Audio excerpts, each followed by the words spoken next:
Hello, what is up?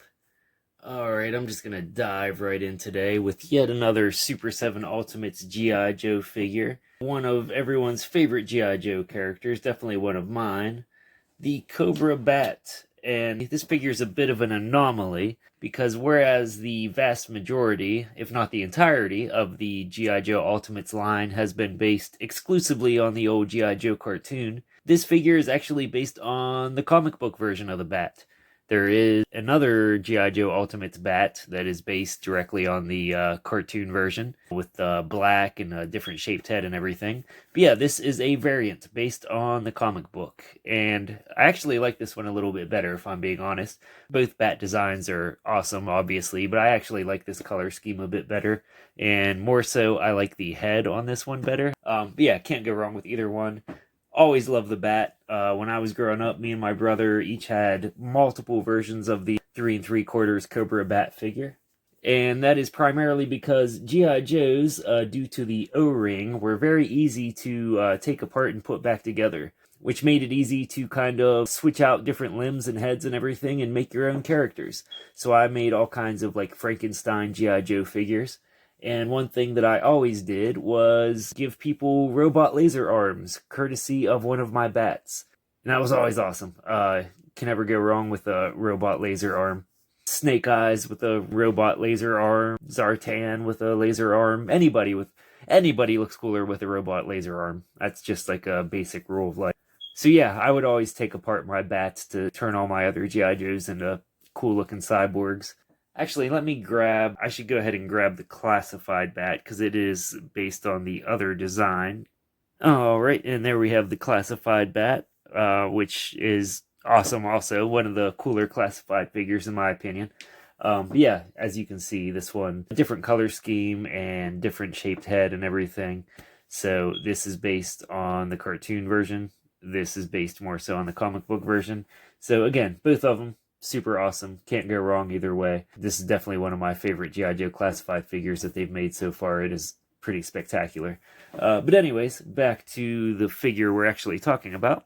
So yeah, Cobra bats, they were invented, if I remember correctly, in the cartoon at least, they were invented by Scrap Iron and Dr. Mindbender.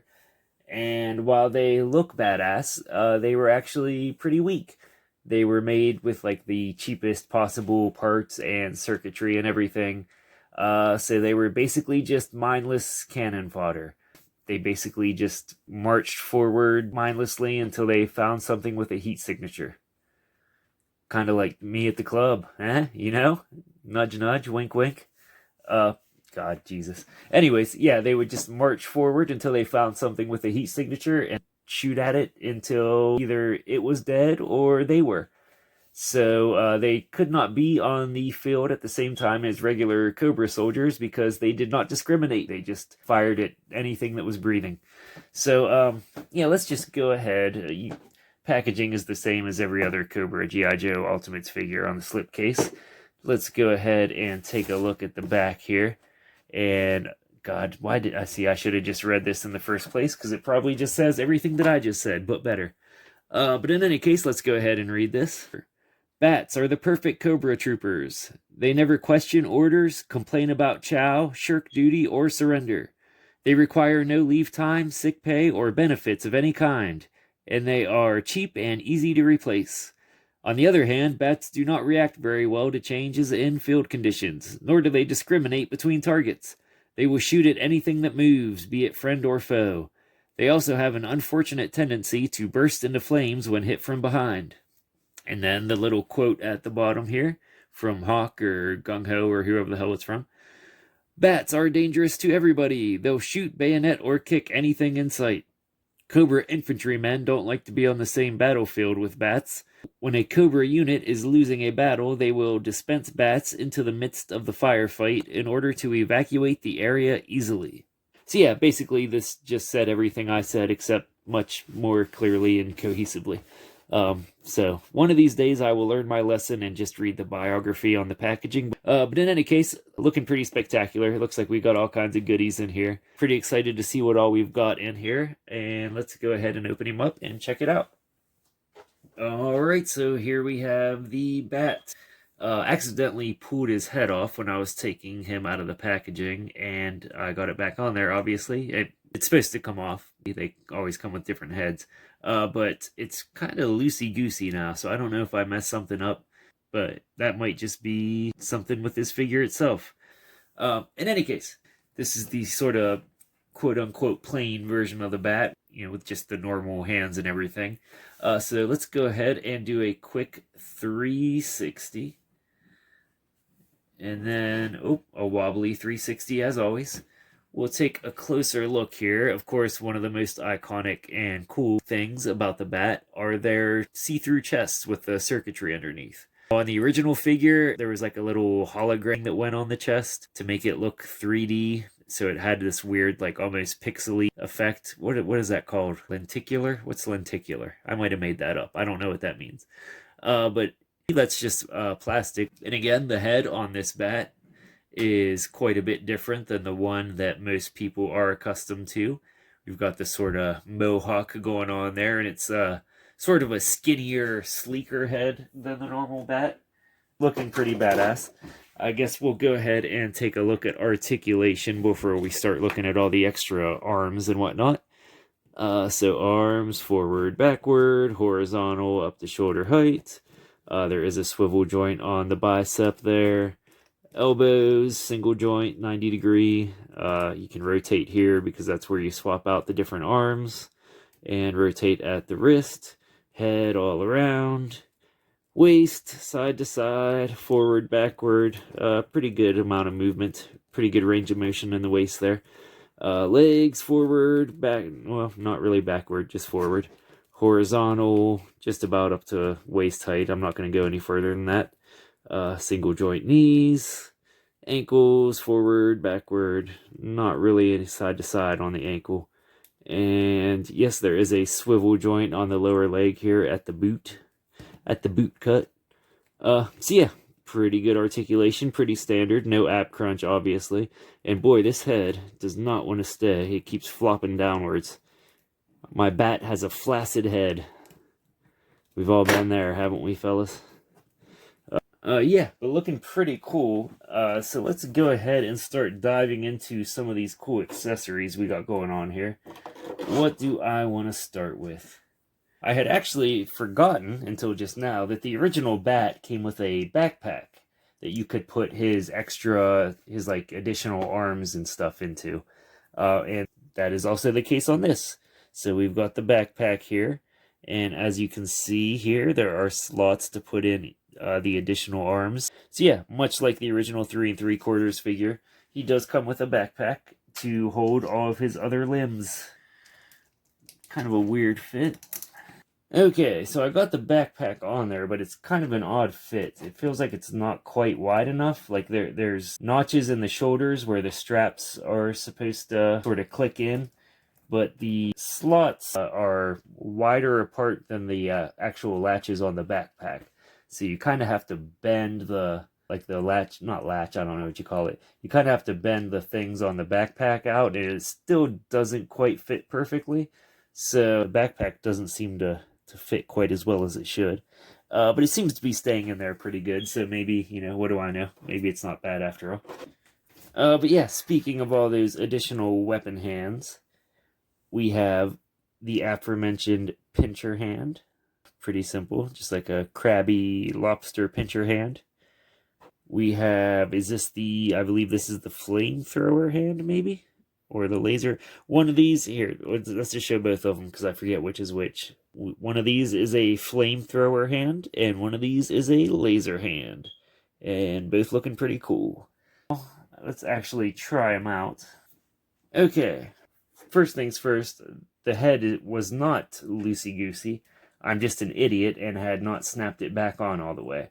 So that has been corrected. I did get the head all the way on there now. I thought I had snapped it on before, but apparently I needed to push it down a bit farther. So now that I've done that, it is much sturdier and it stays in place. So I take back what I said about the head and the loose neck joint issues. That was just me being incompetent. Second of all, we switched out one of the hands here. So always looking cool with the weird laser gun flamethrower hands. We do have 4 other like regular hands also, including hands to hold a gun. So let's go ahead and give him a gun hand, and then we'll take a look at those guns.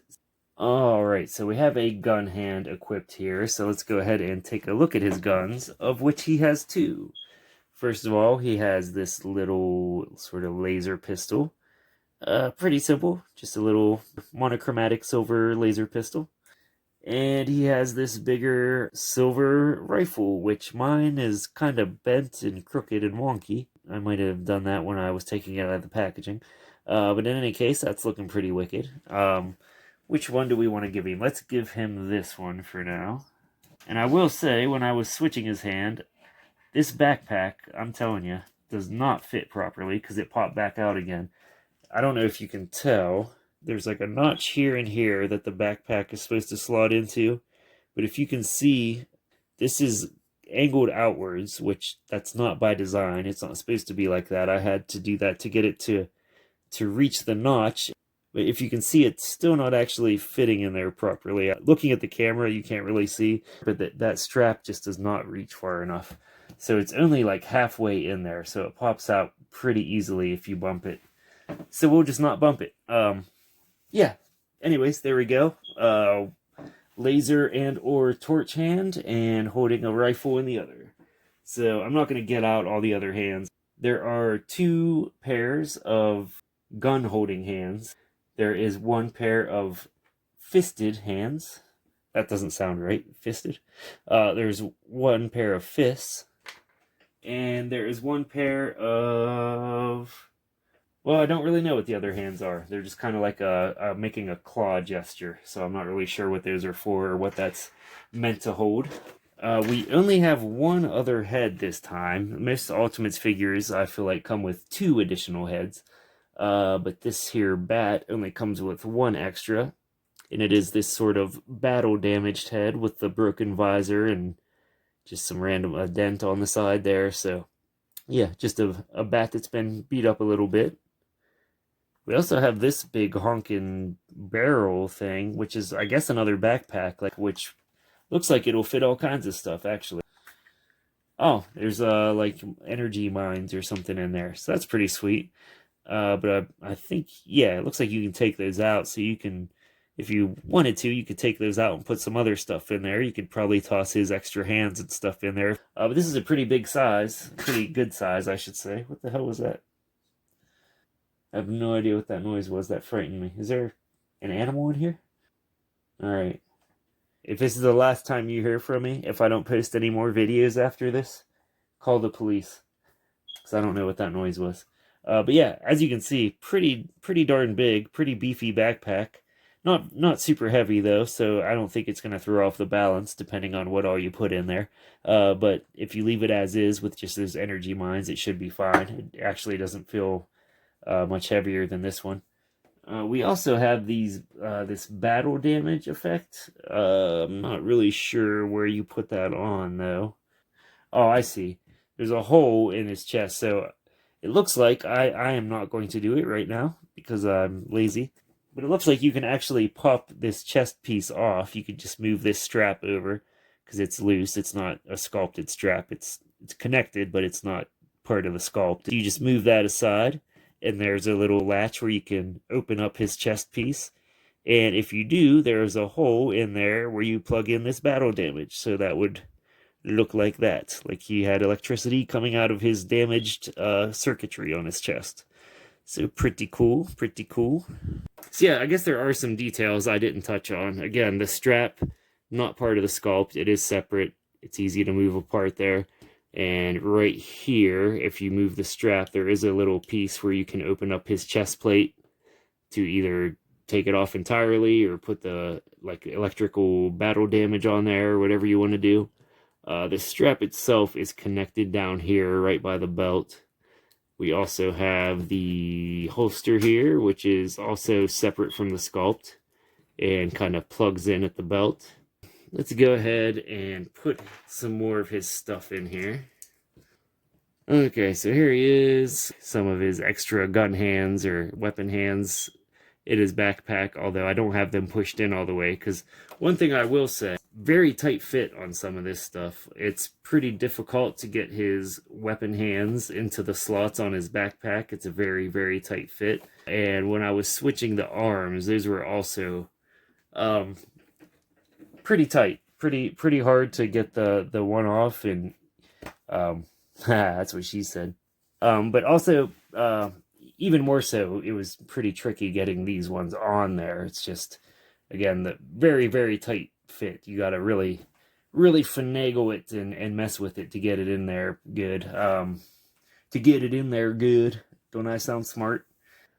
Although, you know, that's probably a good thing. Obviously, it's better if they're tight and a bit of a struggle to get on and off than it would be if they were loose and hard to get to stay on there. So that's preferable, but yeah, that's one thing to look out for. Yeah, other than that, that's pretty much it. So, yeah, pretty sweet.